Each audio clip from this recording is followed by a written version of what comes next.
Welcome to video 2 of 2.9 and 2.10. Before we go to the quotient rule, I did want to double check something with you. I had told you that if you have a calculator, you can put all of this. You don't have to simplify. You can just, if it's a calculator active question, just type it all in and it's going to give you an answer. And I did tell you, be careful because secant is not one of our trig buttons. So you have to write it as 1 over cosine of pi over 6 squared, right?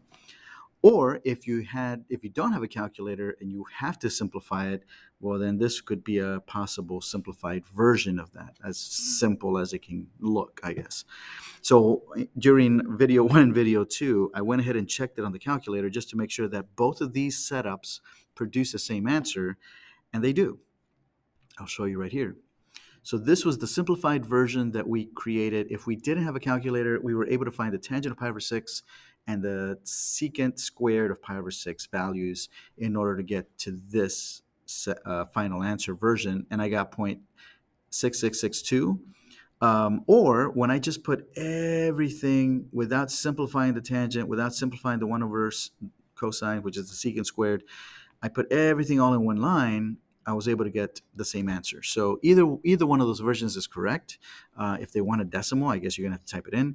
But again, remember that secant, not one of our buttons. We have sine, we have cosine, we have tangent. Secant is not a button.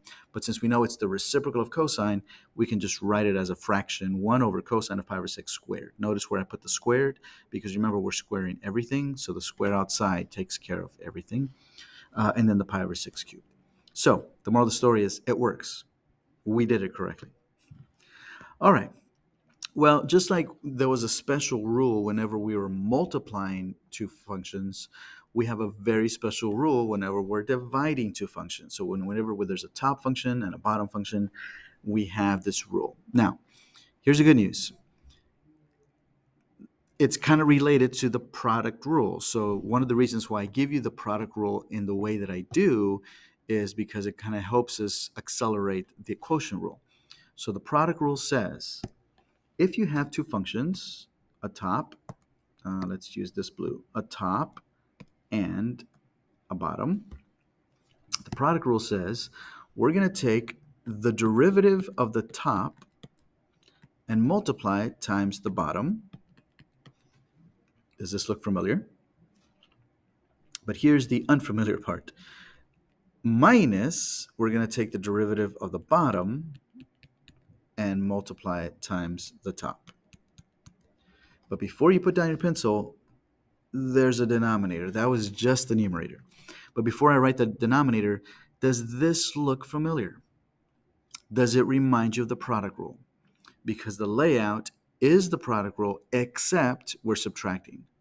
So now the order does matter, and that's one of the comments at the bottom here. The order does matter. I do need to put this part first and this part second.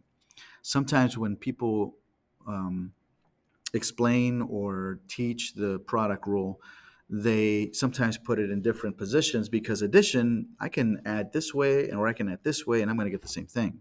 But when I'm subtracting, the order of the terms matters. So this is the top part. Again, almost like the product rule, except we're subtracting. And then on the denominator, we're going to say divided by the original function squared. This is the quotient rule. The quotient rule we only use when we're dividing functions, when there's a numerator and a denominator. So the rule says take the derivative of the numerator times the denominator minus take the derivative of the denominator times the numerator divided by the denominator squared. I remember it as take the derivative of the top times the bottom minus the derivative of the bottom times the top all over the bottom squared. Either way you think about it, that's the case.